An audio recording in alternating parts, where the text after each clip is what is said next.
Setting up for use for a drawing tablet.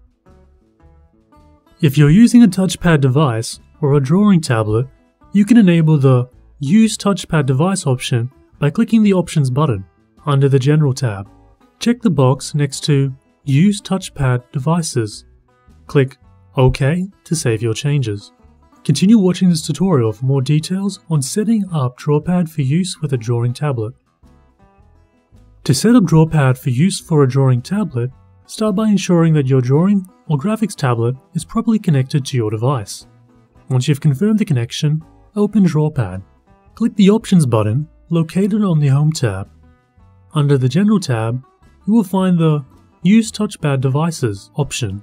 Enable this option by clicking the box next to it. Click on the OK button to save the changes.